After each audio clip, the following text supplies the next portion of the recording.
നാട്ടുമ്പുറങ്ങളിൽ കാണുന്ന ഒരു ഔഷധ ചെടിയാണ് ഞൊട്ടാഞ്ഞൊടിയൻ. പറമ്പുകളിലൊക്കെ ഇത് ചെറുപ്പകാലത്തൊക്കെ ധാരാളം കാണുന്നു. ഇപ്പോൾ ഈ അടുത്ത ദിവസം റബ്ബറൊക്കെ മുറിച്ച് മാറ്റിയപ്പോൾ എൻ്റെ പറമ്പിൽ കിളുത്ത് കണ്ടതാണ്.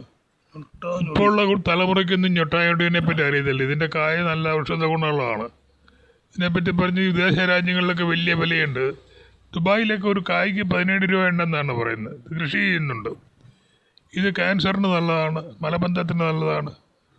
അതുപോലെ തന്നെ ശരീരവേദന പോകാൻ, നീർവീക്കം തുടങ്ങിയ വിഷയങ്ങൾ, എന്നാൽ വായുനാറ്റം ഒക്കെ അകറ്റാനൊക്കെ ഇതിൻ്റെ ഔഷധം. വേര് മുതൽ ഇലയും ഇതിൻ്റെ കായ്കളും ഒക്കെ ഔഷധ ഗുണമുള്ളതാണ്. ഇത് ചെറുപ്പത്തിലൊക്കെ പറിച്ച് തിന്നു വരുന്നത് നെറ്റിയാൽ ഇടിച്ചിട്ട്, കുട്ടികളുടെ നെറ്റിയാൽ പരസ്പരം ഇത് പറിച്ച് ഇടിച്ചിട്ട് ഒരു ഒച്ച കേൾക്കുക, അത് ഞൊട്ട വരും. അങ്ങനെ അതിന് ഞൊട്ടായൊടിയാണ് പേരുണ്ടായത്.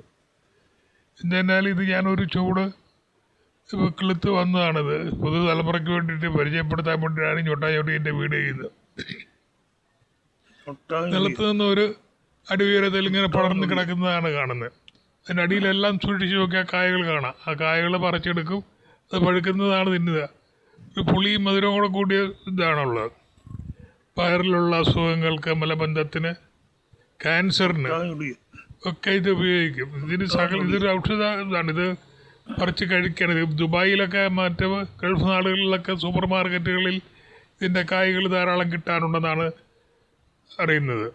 ഇത് കൃഷി ചെയ്യുന്നുണ്ട്. ചില രാജ്യങ്ങളിലൊക്കെ ഇത് കൃഷി ചെയ്ത് കയറ്റി അയക്കുന്നുണ്ട്. ഈ 2 കളറിൽ കാണാം. ഇത് വെള്ളയാണ്, വെള്ളത്തണ്ടുള്ളത്. വയലറ്റ് കളറുള്ള തണ്ടുള്ളതുണ്ട്. ഇതിപ്പോൾ എനിക്കിവിടെ തന്നെ കിളിച്ച് വന്നതാണ്. റബ്ബറൊക്കെ മുറിച്ച് മാറ്റിയപ്പോൾ അവിടെ കപ്പയും മഞ്ഞളും ഒക്കെ കൃഷി ചെയ്തതിൻ്റെ ഇടയ്ക്ക് കൂടി കാട് കിളിക്കുന്ന കൂടുതൽ ഇവൻ കിളുത്ത് വന്നപ്പോൾ ഞാൻ അവിടെ നിർത്തിയാണ്. ഇപ്പോൾ ഞാനതിൻ്റെ പഴങ്ങളെടുത്ത് പറിച്ച് ഇപ്പോഴുള്ള എൻ്റെ കൊച്ചുമക്കൾക്കൊന്നും ഇതിനെപ്പറ്റി അറിയത്തില്ല. അവർക്കതിന് കാ കൊടുത്തിട്ട് വേണ്ടതാണ്. ഞങ്ങളൊക്കെ പണ്ട് സ്കൂളിൽ പോകുന്ന കാലത്തൊക്കെ ധാരാളം ഉണ്ടായിരുന്നു ഈ പറമ്പുകളിലൊക്കെ. അന്ന് ഈ റബ്ബറൊന്നും വന്നിട്ടില്ല. റബ്ബർ വന്ന ശേഷമാണ് ഇതൊക്കെ കാണാതായത്.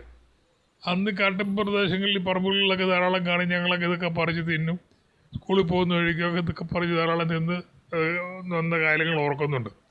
പിന്നെ ഈ റബ്ബർ കൃഷിയിലുണ്ടായ മാറ്റങ്ങൾ അനുസരിച്ചിട്ട് റബ്ബറൊക്കെ കൂടുതൽ തോട്ടങ്ങൾ, തെങ്ങും തോപ്പുകളൊക്കെ വന്നു കഴിഞ്ഞപ്പോഴത്തേക്ക് ഇതൊക്കെ അപ്രത്യക്ഷമായി. ഇതുപോലെ തന്നെ ഇതിപ്പോൾ എൻ്റെ മഞ്ഞൾ ഉണ്ടാകുന്നുണ്ടായുള്ള ഒരു ഔഷധമാണ്, ഞൊട്ടായൊടിയനാണ്. ഇത് ഞാൻ പരിപാലിച്ചു. അതിൻ്റെ ഒരു വീഡിയോ എടുത്തിട്ട് നിങ്ങളെയൊക്കെ പരിചയപ്പെടുത്താവുന്നതാണ്. നിങ്ങൾക്ക് ഇതുപോലുള്ള വീഡിയോകൾ, ഔഷധത്തിൻ്റെ വീഡിയോകൾ ഞാൻ ആക്കിത്തരാം. ഇതിൻ്റെ ഇലയും എല്ലാം കൂടെ ചവച്ചിട്ട് വെള്ളം തിളപ്പിച്ച് കുടിച്ചാൽ വൈകുന്നേരമൊക്കെ പോകുമെന്നാണ് പറയുന്നത്. കുടലിലുള്ള പരിക്കൾ, അണുക്കൾ എല്ലാം പോവും. ക്യാൻസറിനെ വരെ ഇത് നിയന്ത്രിക്കാൻ പറ്റുമെന്നാണ് പറയുന്നത്. അപ്പോൾ എന്തായാലും നല്ല വിലപ്പെട്ട ഒരു ഔഷധമാണ്. ഇതുപോലുള്ള വീഡിയോകൾ ഇനി ഞാൻ പരിചയപ്പെടുത്താം. ഇത് നിങ്ങളുടെ അഭിപ്രായങ്ങൾ എഴുതണം. ഇതിൻ്റെ വിത്തുകൾ വേണമെങ്കിൽ ഞാൻ തരാം. എൻ്റെ കയ്യിലുണ്ട്. കുട്ടിയൂർ വന്നാലിത് നിങ്ങൾക്ക് തരാവുന്നതാണ്. ഇത് വീഡിയോ ലൈക്ക് ചെയ്യണം, നല്ല കമൻറ്റുകൾ എഴുതണം. ഇതിനെപ്പറ്റി കൂടുതൽ ഗൂഗിളിൽ സെർച്ച് ചെയ്താൽ ഞൊട്ടായൊടിയനെ പറ്റി കൂടുതൽ വിവരങ്ങൾ കിട്ടും. ഇതിപ്പോൾ എൻ്റെ സാധാരണമായിട്ടുള്ള ഒരു വീഡിയോ അവതരണമാണ്.